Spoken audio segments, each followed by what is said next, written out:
안녕하십니까. 소통의 인문학 주역 시간입니다. 이번 시간은 지난번 시간에 이어가지고 풍지관계 육효사를 공부를 하려고 합니다. 그래서 풍지관계 육효사를 공부하기 전에 지난번 시간에 말씀드렸던 풍지관계 괴사와 단사와 대상사를 간단하게 복습하고 육효사의 공부에 들어가도록 하겠습니다. 자, 칠판을 잠시 보시겠습니다. 그 풍지관계가 아래는 땅이었다고 말씀드렸습니다.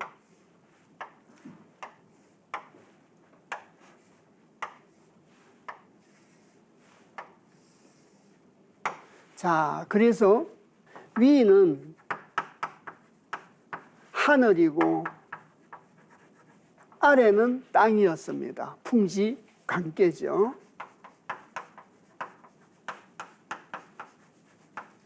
관이라고 하는 것은 본다는 뜻을 갖고 있다고 말씀을 드렸는데 항색처럼 높이, 하늘 높이에 하늘에서 높은 곳에서 아래를 내려다 보면 더 넓고 더 크게 많이 볼 수 있지 않겠습니까? 그런 뜻으로 황색 한자에다가 볼견자를 합쳐서 바로 관계다. 그래서 이 관이라고 하는 것은 지난번에 말씀드렸듯이 단순히 본다는 뜻을 갖고 있는 볼시나 또 좀 자세히 살핀다는 볼간의 뜻하고 다르다. 그래서 이런 그 의미는 형이하학적인 의미라고 이렇게 말씀드렸고, 이상학적인 의미에서 볼견이라는 것은 자각의 의미를 가졌고, 볼관이라고 하는 것은 본질을 꿰뚫어 보는 것이 관이다, 이렇게 말씀을 드렸습니다. 바람이라고 하는 것은 하늘의 섭리라고 말씀을 드렸고, 땅이라고 하는 것은 순종을 의미했었죠. 그래서 땅은 순종을 의미하고, 바람이라고 하는 것은 손께 손자인데 겸손할 손자로 써서 겸손을 의미한다. 그런데 여기 있는 이 바람이라고 하는 것은 하늘의 섭리를 의미한다라고 말씀을 드렸습니다. 그래서 위에는 하늘의 섭리고 아래는 땅이죠. 그래서 하늘의 섭리는 높은 데서 아래를 갖다가 내려다 보는 것이 관이다. 괴상으로 따지면 이렇게 말씀드릴 수도 있습니다.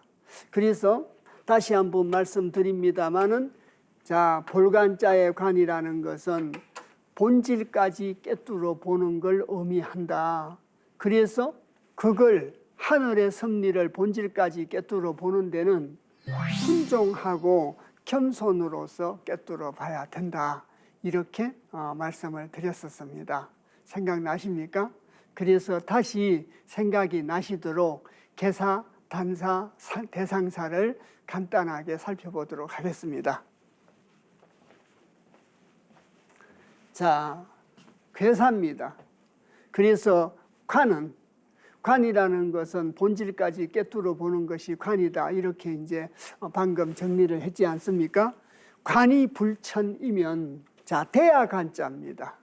세수할 때 쓰는 그 세숫대를 대야라고 합니다. 그래서 대야관자니까 대야관에다가 아니불자 올릴 천자입니다. 제사를 올린다는 올릴 천자입니다.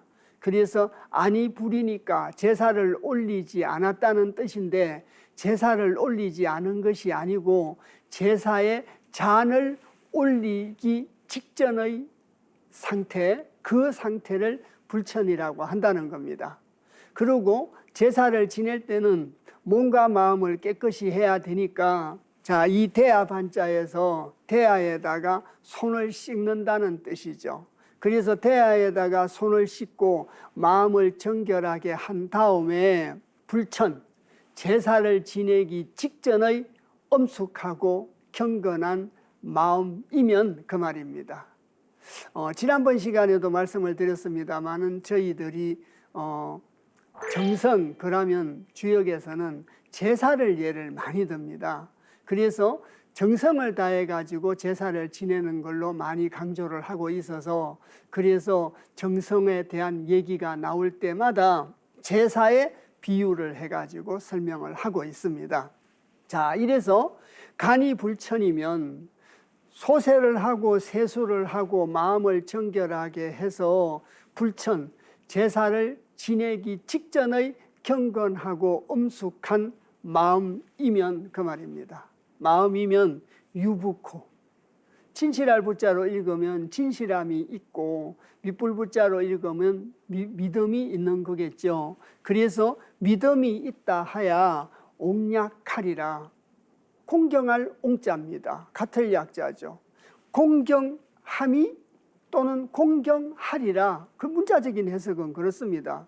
제사를 지내는데 자, 진실한 마음, 믿음을 가지고 정성을 다해서 제사를 지내면, 임금이 그렇게 제사를 지내면 그 제사 지내는 모습을 보고 만백성이 우러러 본다는 얘기입니다. 공경하게 된다는 뜻입니다. 또 마을에 있는 어른이나 집안의 제일 큰 어른이 조상에게 제사를 정성껏 드리고 마을의 동제를 정성껏 지내면 마을 사람이나 친족들이 그 지내는 마음을 보고 공경하게 된다는 뜻입니다. 그렇다면 백성의 마음, 마을 사람들의 마음을 한 곳으로 모을 수 있지 않겠습니까? 그래서 사람들의 마음을 한 곳으로 모으는데 제사라는 방법을 사용하기도 했었다. 이렇게 이제 말씀드릴 수 있습니다. 관이 불천이면 유부하야 옹약하리라. 여기에 대해서 공자께서 단에서 이르기를 대관으로 재상하야. 그래서 원래 단사라고 하는 것은 자, 관이 불천 유부 옹약에 대해서 해설을 해야 되지 않겠습니까? 근데 공자께서는 풍지관계 단사에서는 관이 불천 유부 옹약은 세 번째 구절에 있습니다. 그 구절에 대한 해석에 앞서서 먼저 개덕으로 가지고 설명을 하고 또 결론식으로 공자께서 말을 달아가지고 개사를 갖다가 해설을 하고 있습니다. 그래서 다른 계에 비해서는 조금 다른 양상을 띠고 있다. 이렇게도 말씀을 드릴 수가 있겠습니다. 자, 이래서 대관으로 크게 보는 것으로 재상하야. 있을제자 윗상자니까 위에 있다는 거죠. 위에 있어야 하늘에서 크게 볼 수 있지 않겠습니까? 그래서 대관으로 재상하야. 자, 손이 손하고 순종할 순자에다가 겸손할 손자입니다. 순종하며 겸손하고 그 뜻이죠. 이 개상을 잠시 보시겠습니다. 이 칠판을 보시면 이 풍지관계 개상이 아래는 순종이고 위에는 겸손이었습니다. 그래서 아래는 순종이가 위는 겸손이었기 때문에 이래서 순종하며 겸손하고라고 해석이 됐던 겁니다. 자, 다시 경문을 보시겠습니다. 자, 대간으로 재상하야. 자, 순이 손하고 그래서 순종하고 겸손하며 중정으로, 중도를 근원으로 해서 정도를 바르게 실천한다는 뜻이 바로 중정이라고 여러 차례 말씀드린 적이 있었습니다. 그래서 저희들이 보는 건 천도를 보는 겁니다. 단사 후반부에 뭘 보는가에 대해서 공자께서 설명을 하고 있습니다. 그래서 미리 말씀드리면, 자, 본다는 것은 중도, 천도를 보는 겁니다. 그걸 바르게 실천해야 되겠죠. 그것이 바로 중정입니다. 자, 그래서 중정으로 이관천하하니 중도를 근원으로 해서 정도를 바르게 함으로써 천하를 바라본다라고 하니, 중도를 근원으로 해가지고 정도를 바르게 실천함으로써 천하를 갖다가 바라봤으니까 더 넓게 볼 수 있었고 꿰뚫어 볼 수 있었지 않겠습니까? 사람의 생각으로는 꿰뚫어 볼 수가 없다는 얘기가 될 수도 있습니다. 자, 그래서 중정으로 이관천하하니 괴사에 나와 있는 내용을 이제 세 번째 구절에서 설명을 하고 있습니다.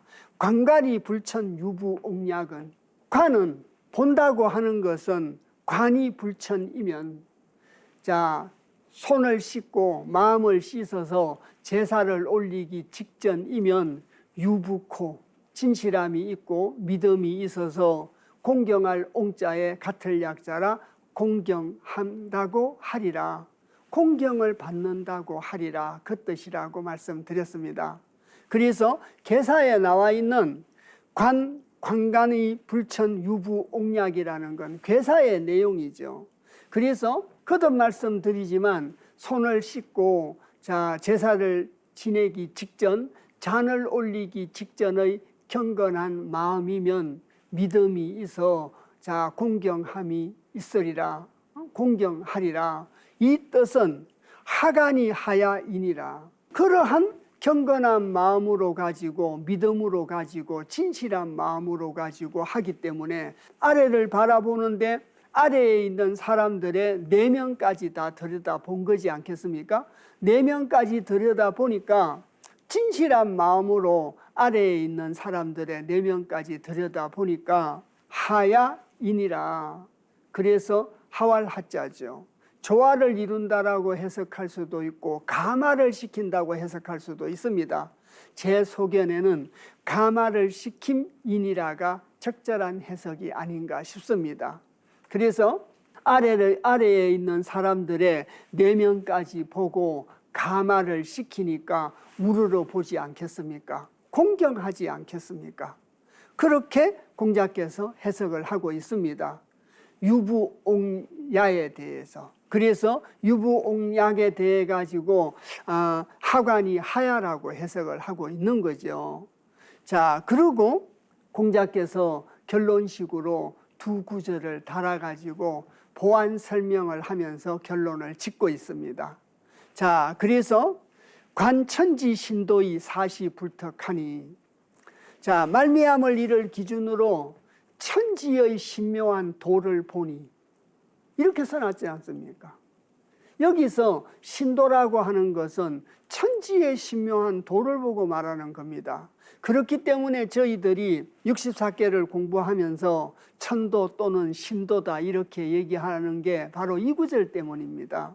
그래서 천지 신도의 사시불턱하니, 그러한 경건한 마음, 믿음을 가지고 천지지도를 갖다가 보니 그 말이겠죠. 그런 천지의 신묘한 도를 보니까 그 내용이 본질을 꿰뚫어 보니까 사시가 불턱하더라. 그래서 사계절인 어긋나지 않았다는 게 불턱이죠. 자, 여러 차례 말씀을 드렸습니다. 하늘의 섭리는 사시의 변화로 드러난다, 이렇게 많이 말씀을 드렸습니다. 그 사시의 변화로 드러나는데 그 사시의 변화가 단 한 번도 어긋남이 없었지 않습니까? 어긋남이 없었기 때문에 저희들은 하늘이 섭리하고 있다는 걸 믿고 하늘의 섭리에 순종하고 하늘의 섭리에 겸손해야 된다, 이렇게 해석할 수 있습니다. 또 사시불턱이라는 것은 지난번 시간에도 말씀드렸습니다마는 주역 64개 중에 16번째 개인 내지액계 단사에서도 일월이 불가하고 사시가 불턱한다는 말이 나왔었습니다. 그래서 밤낮의 변화가 어긋나지 않고 사시의 변화가 틀리지 않았다는 거죠. 풍지관계에서도 하늘의 섭리를 내면까지 들여다보니까 순종하고 겸손한 마음으로 내면까지 꿰뚫어 보니까 사시가 불턱이더라. 사시가 어긋나지 않았다. 그러니까 믿고 따라야 된다라고 유추 해석이 가능하지 않겠습니까? 자, 그래서 관천지 신도의 사시불턱하니 성인이 이 신도 설교의 천하 복이라. 항상 말미암을 이자를 기준으로 해석을 하셔야 됩니다라고 매 시간마다 공부할 때 말씀을 올리고 있습니다. 꼭 유념해 주셨으면 좋겠습니다. 그래서 성인이 이 신도 설교, 신도로서 베풀 자 가르칠 교자입니다. 성인이 하늘의 뜻을 자각한 성인이 신묘한 도, 하늘의 신묘한 도로 가지고 가르침을 베풀었다는 겁니다. 가르침을 베푸니까 천하 복이니라. 저럴 때 복자는 복종할 복자라고 말씀드렸지 않습니까? 천하가 복종하더라.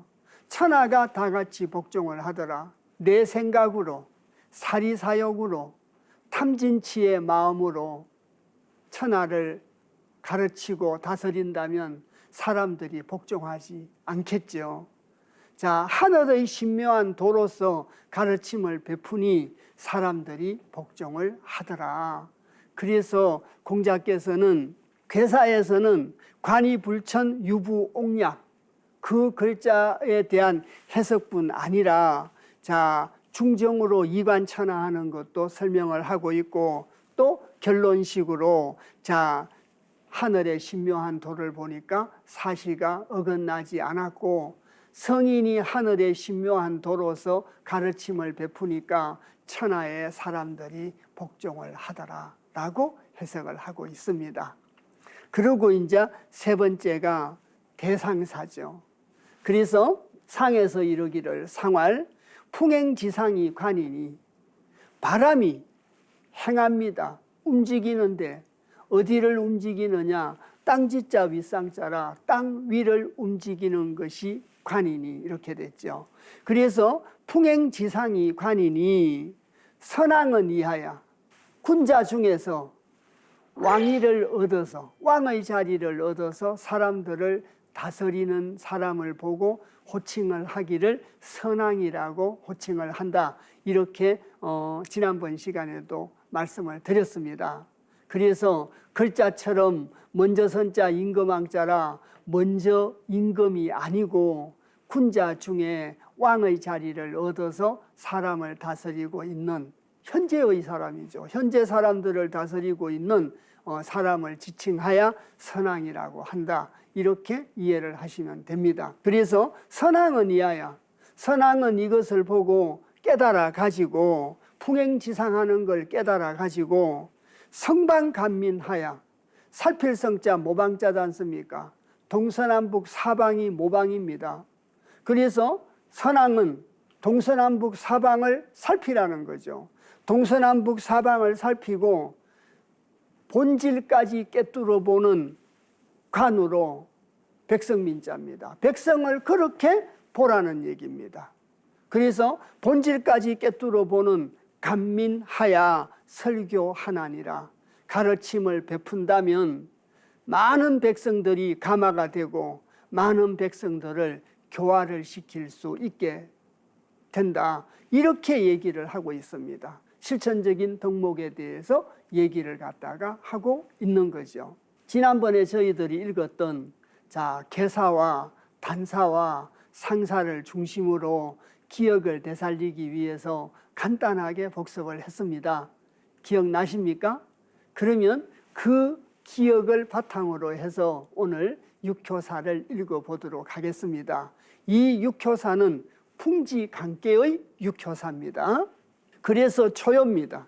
초효는 동간이니 소인은 무국호 군자는 인하리라. 상활 초육 동간은 소인지도인이라. 이걸 구체적으로 살펴보기 전에 육효사를 잠시 한번 보시겠습니다. 지금 저희들이 읽고자 하는 것은 바로 초육입니다.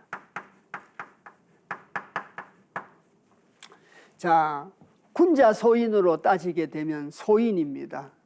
그리고 12벽개설로 따지면 우리가 지택인계 공부할 때 지우팔월이라는 말이 있었지 않습니까? 그래서 상가하고 경계를 한다면 8월이 오더라도 소인이 4명이고 군자는 2명이며 다음 달에 되면 또 1명의 군자가 소인으로 바뀌는 이런 상황에서도 경계할 수 있게 된다. 그래서 지우팔월이라는 말이 있었습니다. 기억나십니까? 그 지우팔월의 개가 바로 풍지관계입니다. 그래서 12벽개설로 따지면 엄의 세력이 강해지고 양의 세력이 쇠퇴해가는 세상을 말하고 있습니다. 8월이죠. 9월이 되면 산지밖에가 되고 10월이 되면 중지공ቄ가 되어서 군자는 한 명도 없는 세상이 된다는 뜻이죠. 그래서 지금 저희들이 초육을 읽고 있습니다. 초육은 자리도 바르지 못한 데다가 중을 얻지도 못한 데다가 또 비요, 이웃도 없습니다. 또 응요도 없습니다. 그야말로 고립무원이죠. 그리고 계급으로 따지면 이 초육의 자리는 천민백성의 자리입니다. 천민백성의 자리입니다. 그래서 나이로 따지면 10살 줄이요, 군자 소인으로 따지면 소인의 자리입니다. 자, 그리고 계급으로 따지면 천민백성을 의미합니다. 이런 내용을 조금 숙지하시고 초육효사를 보시겠습니다. 자, 아이동자 볼간자를 썼습니다. 그래서 동간이니 아이처럼 본다는 겁니다. 10살 줄로 본다는 얘기입니다. 자, 유고의 성인처럼 본질까지 꿰뚫어 볼 수 있어야 되는데 초육은 소인이라 나이가 어리기 때문에 지금 수양하고 공부해야 될 시점에 있기 때문에 충청근계로 따지면 잠룡 물룡의 효입니다. 그래서 동간이니 아이처럼 보는 겁니다. 아이처럼 보는 것이니 소인은 무구코, 아이처럼 보더라도 꿰뚫어 보지 못하더라도 소인한테는 허물이 없다는 뜻입니다. 천민이나 소인은 꿰뚫어 볼 수가 없기 때문에 소인은 무구이나 군자는 인하니라. 군자는 인색하다. 군자가 만일 하늘의 섭리를 보는데 제사 지내기 직전의 그 경건한 마음으로 믿음을 가지고 보면 공경을 받습니다. 그렇게 해야 될 군자가 동간, 아이처럼 사물을 보고 아이처럼 백성을 보고 아이처럼 천도를 본다면, 하늘의 신묘한 도를 본다면 알 수가 없지 않겠습니까? 그래서 인색하다는 겁니다. 이해가 가셨습니까? 소인은 아무것도 모릅니다. 아무것도 모르는 무지몽매한 소인이라서 아이처럼 봐도 허물이 없지만 군자는 그렇게 본다면 허물이 있다는 얘기입니다. 공자께서 초육동간은 상에서 이르기를 초육동간은 소인지도이니라. 소인의 도다 이렇게 얘기하고 있습니다. 그래서 소인이기 때문에 무지몽매한 소인이기 때문에 본질까지 꿰뚫으면서 보지를 못하고 동간, 아이처럼 보는 거라도 허물이 없다는 거죠. 그렇지만 군자는 그렇게 하면 인색하다. 왜? 동간은 소인지도이기 때문이다. 이해가 가셨습니까? 그래서 소인지도입니다. 그리고 2호로 왔습니다. 6위는 규관이니 이여정하니라. 상활 규관 여정은 역가추야이니라. 자주 말씀을 드립니다. 지금 저희들은 풍지관계를 공부하고 있습니다. 이렇게 표현을 제가 자주 합니다. 왜 그렇게 표현 말씀을 드리느냐? 저희들이 육효사를 읽어갈 때는 풍지관계의 계사와 단사와 대상사의 관점에서 육효사를 읽어내셔야 된다는 거죠. 괴사와 단사를 염두에 두시고 육효사를 읽어 가셔야지 괴사나 단사를 갖다가 염두에 두시지 않고 육효사를 읽어내시면 뜻이 각각으로 돌아서 전체적인 이해나 제대로 된 이해가 어렵게 된다라고 늘 말씀을 드렸습니다. 그래서 저희들은 지금 풍지관계를 공부를 하고 있습니다.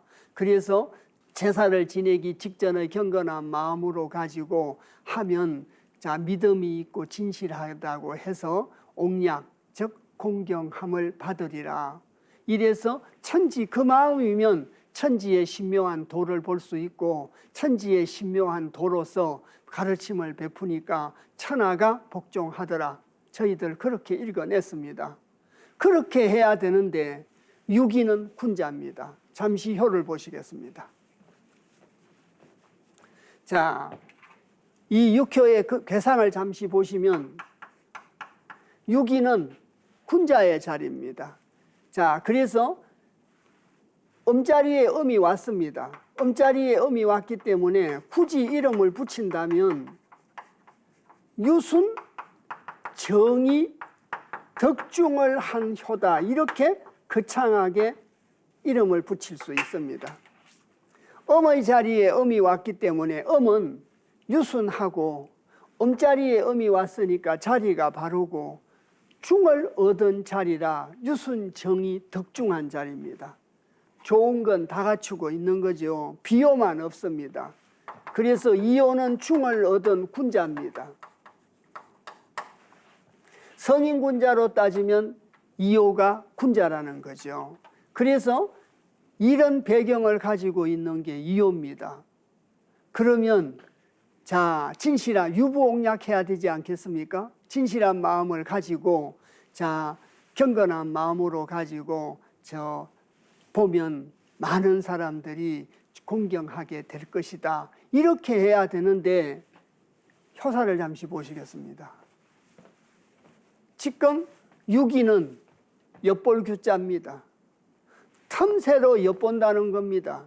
대관을 해야 되는데 중정지도로 이관천하해라 이렇게 되어 있지 않았습니까? 단사에 중정으로 이관천하해야 된다. 중도를 근원으로 해서 정도로서 천하를 갖다가 봐야 되는 군자입니다.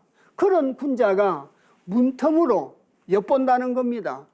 문텀으로 엿본다고 하는 것은 대관을 할 수가 없지 않습니까? 전체를 크게 볼 수가 없습니다. 부분을 볼 수밖에 없고 왜곡되게 볼 수밖에 없지 않겠습니까? 그래서 규관입니다. 거듭거듭 말씀드리지만 대관으로 해야 되는데 크게 봐야 되는데 문텀으로 보고 엿본다고 하는 것은 군자답지 못하지 않겠습니까? 그래서 규관이니 엿보는 것이니 그건 좋지 못한 거니 이여정 하나니라. 주역에서 여자 여자는 다 군자를 의미한다 이렇게 말씀을 드렸습니다. 그래서 여자 여자는 군자를 의미하고 지아비 부자 사내남자는 자 성인을 지칭한다 이렇게 이해를 하시면 되겠습니다. 군자는 발라야 이롭다. 그 얘기는 대관을 해야 되는데 정성된 마음으로 해야 되는데 자 문텀으로 보는 것은 엿보는 것은 옳지 못하니까 군자는 발라야 이롭다 하니라. 바르게 해야 된다는 겁니다. 이해 가셨습니까? 자, 아까도 말씀드렸습니다마는 단사에서 중정으로 이관천하하라고 되어 있었습니다.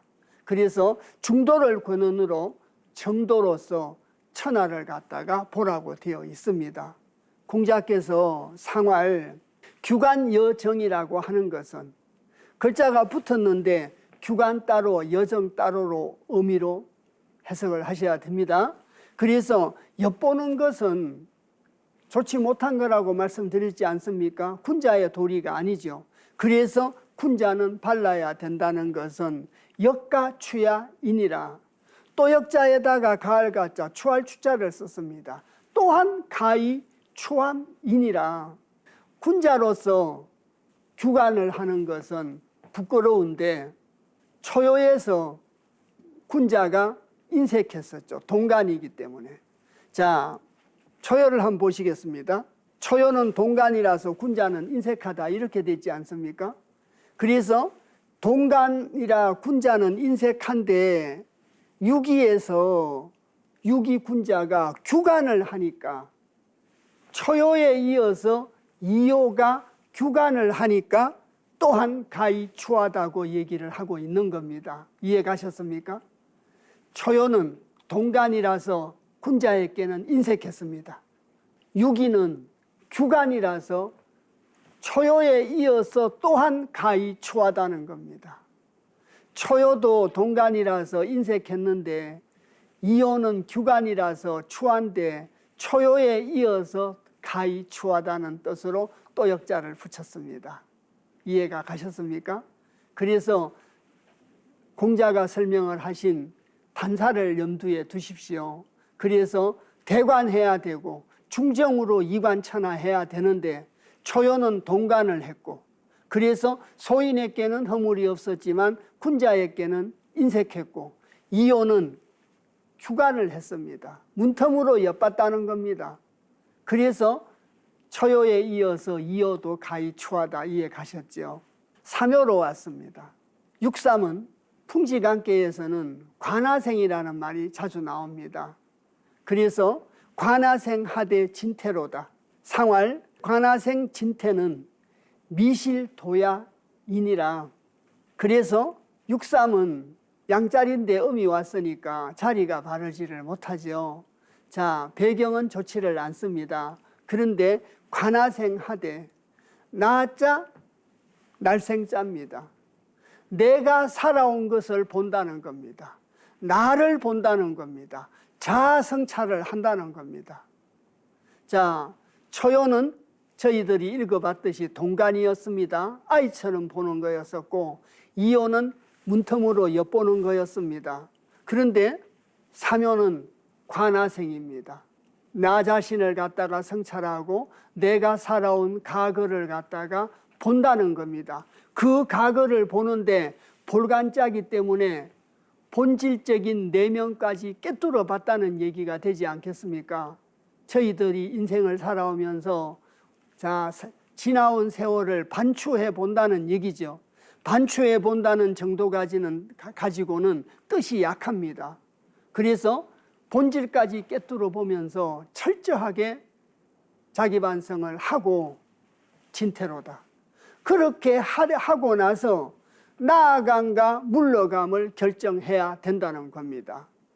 그래서 내 자신이 살아온 걸 보고 내가 한 일을 보고 나아갈 것인가 물러갈 것인가를 결정해야 되는 것이 관하생 진태입니다. 초요나 이요보다 바라보는 자세가 훨씬 성숙했지 않겠습니까? 그래서 공자께서 상활 관하생 진태라는 것은 무슨 뜻인가를 설명을 합니다. 내가 한 일을 보고 나아감과 물러감을 결정한다는 것은 미실도야인이라. 안일밀자 이를 실자 길도자입니다. 도를 잃지 않았다는 거죠. 저희들이 나아가야 될 길을 잃지 않았다는 겁니다. 도를 잃지 않았다는 겁니다. 나를 되돌아보고 반성하고 성찰해서 앞으로 나아갈 것인가 뒤로 물러갈 것인가를 결정을 한다는 것은 도를 잃지 않았다. 그래서 과거를 반추해보고 앞으로 미래의 삶의 기감으로 삼아야 되지 않겠습니까? 그 기감으로 삼는데 풍지관계에서 말하는 그 기감으로 삼아야 될 기준이라고 하는 것은 천지신도입니다. 하늘의 신묘한 도입니다. 또 관천지신도의 사시불턱이라고 했지 않습니까? 단사에서. 자, 하늘의 신묘한 도를 보니까 사시가 어긋나지 않았더라. 사시가 어긋나지 않았다는 것은 지금까지 단 한 번도 틀린 적이 없으니까 하늘의 신묘한 도를 기준으로 내 자신을 되돌아보고 하늘의 신묘한 도를 기준으로 삼아서 나아가고 물러감을 결정한다면 도를, 천도를 잃어버리지 않았다는 얘기입니다. 이해가 가셨습니까? 저희들이 살아가면서 천도를 잃어버리지 않아야 되지 않겠습니까? 그러고 네 번째, 육사는 강국지광이니 이용빈 우왕하니라. 상활 강국지광은 상보야이니라. 잠시 육효 개상을 잠시 한번 보시겠습니다. 저희들이 육삼을 읽었습니다. 육삼에서는 관하생이었습니다.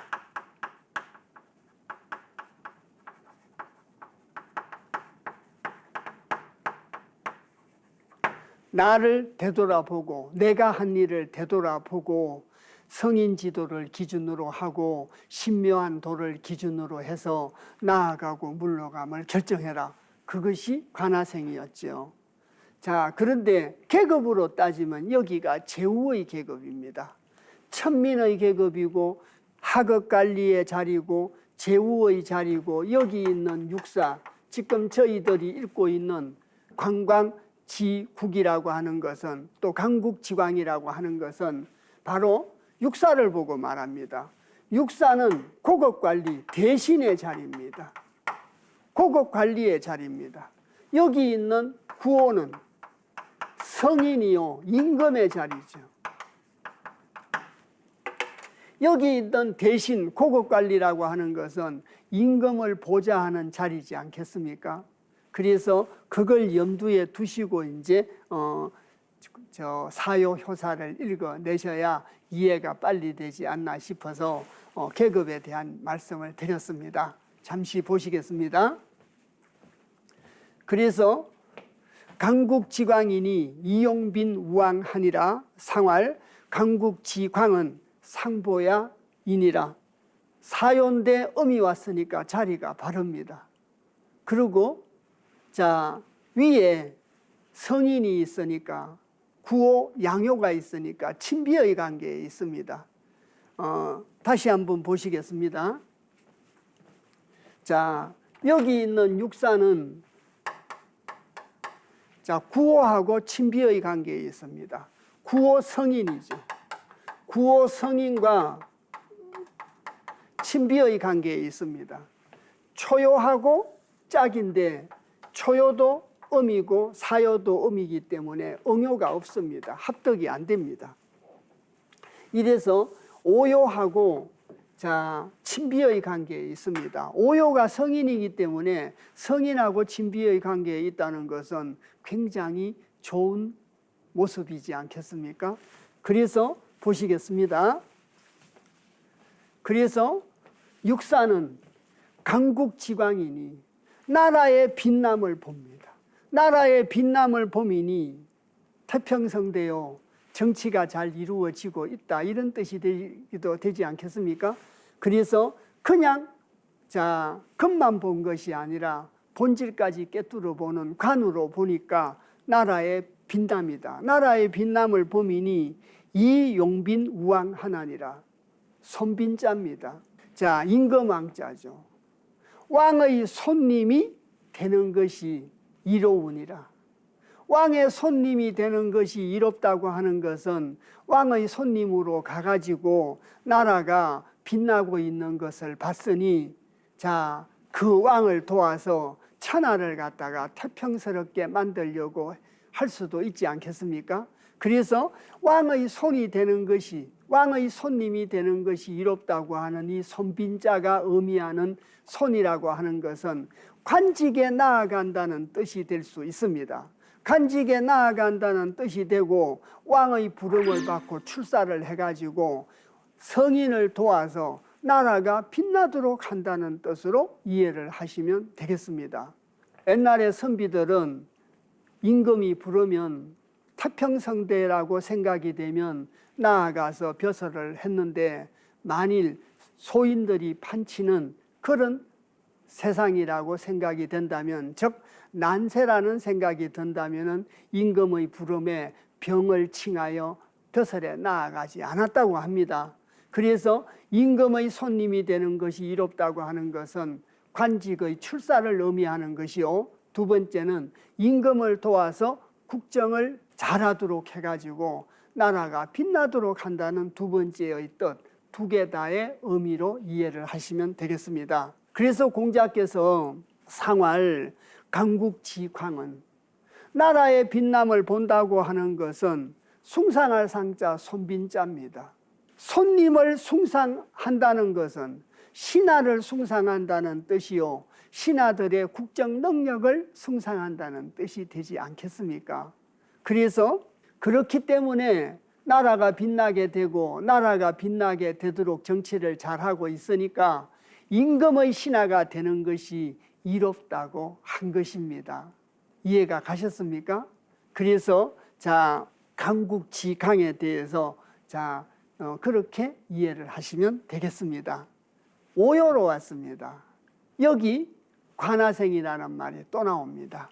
그래서 관하생 하되 군자이면 무구일이라 상활, 관하생은 간민냐 인이라. 그 6효를 다시 한번 보시면 오요에 대한 관하생 때문에 제가 여기에다가 관하생이라는 글자를 써놨습니다. 자, 오요는 임금인데 여기도 관하생입니다.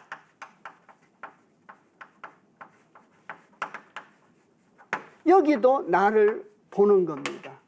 그런데 사묘인 제후가 나를 보는 거하고 오요인 임금이 나를 보는 거하고는 뜻이 다릅니다. 글자는 똑같습니다. 제후의 계급에 있는 육삼은 나를 되돌아보고 내가 한 행적을 되돌아보고 진퇴를 결정해야 됩니다. 나아갈 것인가 물러갈 것인가를 결정해야 되는데, 자, 오요의 관하생이라고 하는 것은 결론부터 먼저 소상사를 보고 말씀을 드리도록 하겠습니다. 자, 지금 오요 효사입니다. 두 번째가 오요의 효사에 대해서 공자께서 해설을 하신 소상사입니다. 그래서 관하생이라고 하는 것은 볼간자 백성민자입니다. 나를 본다고 하는 것은 백성을 본다는 얘기입니다. 사묘에서 관하생이라고 하는 것은 내가 살아온 나를 되돌아보고 진퇴를 결정하는 것인데, 오요의 관하생이라고 하는 것은 백성을 본다는 겁니다. 그래서 다시 말씀을 드리면 관하생 하되, 임금은 내가 살아온 걸 보는 것이 아니라 백성을 본다는 겁니다. 백성을 보면 나를 알 수 있다는 거죠. 왜? 임금이기 때문에 그렇습니다. 임금이 정치를 잘했으면 백성들이 편안하게 살았던 것이고, 임금이 정치를 잘 못했다면 지금 삶이 힘들고 괴롭지 않겠습니까? 그래서 임금은 구중궁궐에서 잘 먹고 잘 지내지 않습니까? 백성들은 배가 추려서 굶어 죽더라도 임금은 잘 먹고 잘 삽니다. 그래서 내가 살고 있는 나를 되돌아보는 것이 아니라 지금 배를 줄이고 있는 백성을 쳐다보면 나를 알 수가 있다는 겁니다. 이해 가시죠? 백성들이 지금 배를 줄이고 살기가 어려우면 내가 정치를 잘 못한 것이고, 백성들이 태평성대를 이루고 임금을 찬양하고 있으면 내가 정치를 잘 한 거고, 이렇게 판단해야 된다는 뜻입니다. 자, 그래서 구호는 관하생하되 군자이면 무구인이라. 그래서 백성을 들여다 본질까지 되돌아봐서 백성들의 생활을 보고 허물이 없으면 군자로서 허물이 없게 된다는 뜻입니다. 아까 제가 선왕이 이하야 이렇게 말씀드리면서, 선왕이라는 것은 군자 중에 임금의 자리를 얻어서 사람들을 통치하고 있는 사람을 선왕이라고 이렇게 말씀을 드렸습니다. 그래서 관하생하되 백성의 삶을 보고 나를, 거기에 비추어져 있는 나를 보는 것이 군자이면 허물이 없다라는 말, 이 군자의 의미가 그렇습니다.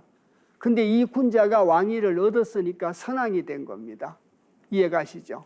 그래서 허물이 없다. 공자께서 명쾌하게 설명을 하고 있습니다. 관하생은 간민야이라.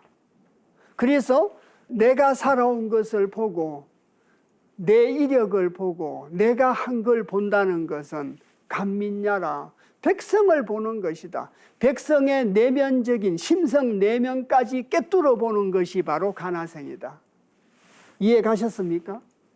사묘의 관하생과 오요의 관하생은 글자는 똑같은데 뜻은 굉장히 틀리다. 이렇게 누누이 말씀을 드렸습니다. 이해가 갔지 않나 싶습니다. 자, 그리고 마지막 효인, 상효를 보시겠습니다. 여기서는 강기생입니다. 자, 강기생하되 군자면 무구일이라 상활, 강기생은 지미평야이니라. 칠판을 잠시 보겠습니다.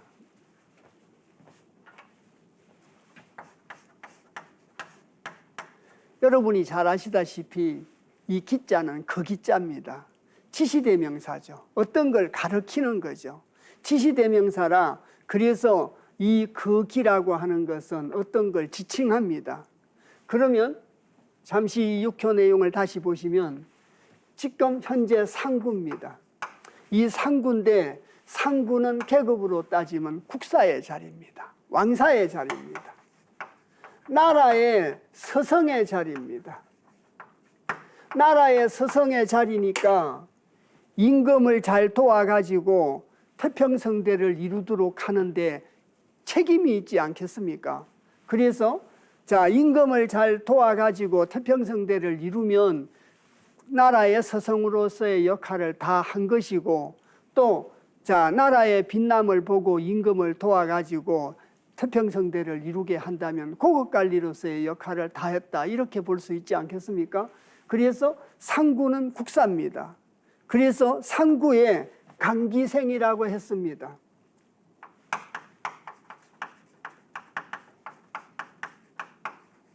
이 강기생에서 이 기는 뭘 가르치는 지시대명사냐?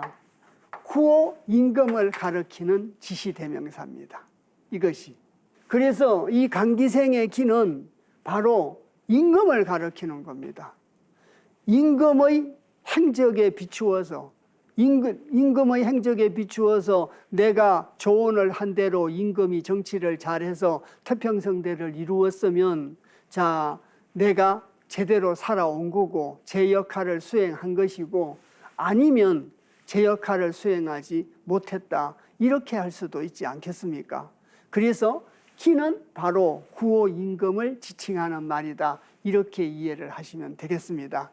다시 효사를 보시겠습니다. 그래서 상구는 강기생하되 군자 무구이니라. 그래서 좀 전에 말씀드렸듯이 그 강기생이라고 하는 것은 임금의 행적을 보는 겁니다. 임금이 정치를 제대로 했으면 군자로서 허물이 없는 것이고, 임금이 정치를 잘 못해서 백성들의 삶이 핍박해져 있다면 군자가 허물이 되겠지요. 이런 뜻으로 이해를 하시면 되겠습니다. 그래서 상활 강기생은 거듭 말씀드리지만 그 기자는 임금을 다섯 가르치는 말이다, 이렇게 말씀드리지 않습니까? 그래서 강기생은 그 임금이 한 일을 갖다가 보고, 자, 뜻지자에다가 안일미자 평평할 평자입니다. 그래서 짐이 평야이니라. 뜻이 평평하지 못하다, 편안하지 못하다라고 해석을 하셔야 됩니다. 그래서 글자는 평평할 평자인데 평평하지 못한 것이 아니라 편안하지 못하다로 해석하는 것이 본래의 뜻에 가깝다고 생각이 듭니다. 그래서 뜻이 편안하지 못하다는 겁니다. 그러면 임금이 정치를 잘못했느냐, 그런 뜻이 아니라 늘 자주 말씀드리는 12벽계설과 연관이 있는 얘기가 됩니다. 잠시 칠판을 보시면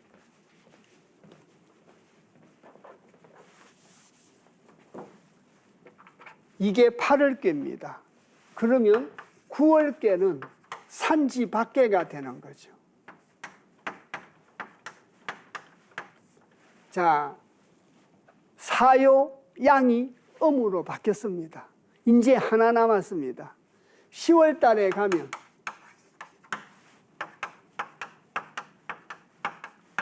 중지 공개가 돼서 군자가 다 없어집니다. 그래서 여기 있는 구호 임금이 백성을 보고 백성에게 비추어진 그 날을 되돌아보는 것이 관아생이었습니다.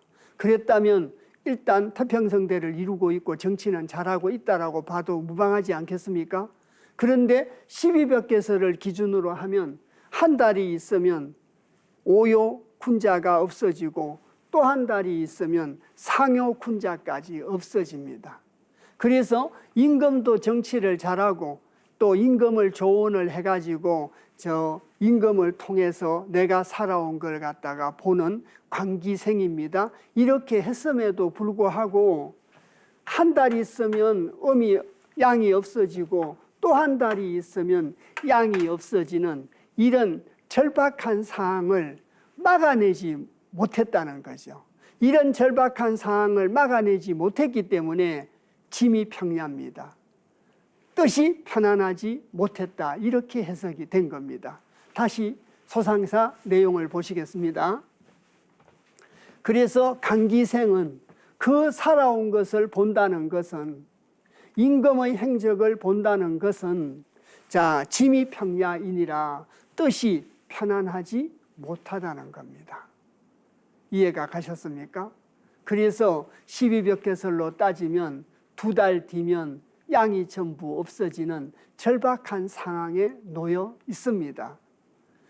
그런데 이렇게 관하생 강기생을 했기 때문에 없어졌지만 곧바로 지례복계로 군자지도는 돌아오게 된다라고 합니다. 그것이 바로 주역에서 말하는 7일 내복 원리죠. 양이 없어지는 저런 절박한 상황에서도 성인지도에 대한 믿음을 버리지 말고 자기 성찰을 하면 지례복계에서 곧바로 양이 돌아오게 된다. 그걸 믿으라는 뜻을 부언해서 설명 말씀 드릴 수 있지 않나 싶습니다. 오늘 저희들이 지난번 시간에는 풍지관계의 개사와 단사와 상사를 통해서 전체적인 뜻을 공부했습니다. 그리고 오늘은 풍지관계 육효사에 대해서 공부를 했습니다. 그래서 초요에는 아이처럼 보면 소인은 허물이 없는데 군자는 인색해진다. 동간에 대해서 이제 저희들이 살펴봤습니다. 그래서 이제 어린 아이처럼 본다고 하는 것은 군자에게는 허물이 되는 거고, 이효는 대관해야 되고 또 중정으로 이관천하해야 됨에도 불구하고 문텀으로 엿보는 규관을 했으니까 올바르지 못하죠. 그래서 그렇게 하면 안 되고 중정으로 이관천하해야 된다는 걸 설명하고 중점적으로 설명하고 있었던 것이 바로 육효사의 전반적인 내용이었습니다. 그래서 사요인 고급관리는 나라의 빛남을 보고 임금을 도우고 임금의 신하가 되며, 또 오요 임금은 관하생을 통해서 백성들에 비추어진 나를 보고 내가 해온 일을 반추하고, 또 상구인 국사는 임금을 갖다가 도와서 이렇게 역할을 다 했다는 내용이 바로 육효사의 내용이었습니다. 그렇지만 시절의 변화에 따라서 양이 없어지고 음으로 바뀌는 건 어쩔 수가 없다는 거죠. 그렇지만 때가 되면 성인 군자 지도가 돌아온다는 것에 믿음을 가지고 열심히 노력하고 자기 성찰을 하면 지례복계에서 언급이 되듯이 군자 지도는 돌아온다고 얘기를 하고 있습니다. 그래서 다음 시간에는 활해서합계에 대해서 공부를 하려고 합니다. 활해서합이라고 하는 것은 진리의 자각에 대한 얘기를 설명하고 있습니다. 진리를 자각한다는 것이 얼마나 어려운 건가를 설명하고 있는 것이 바로 활해서합입니다. 오늘 풍지관계를 같이 공부해 주셔서 대단히 감사합니다.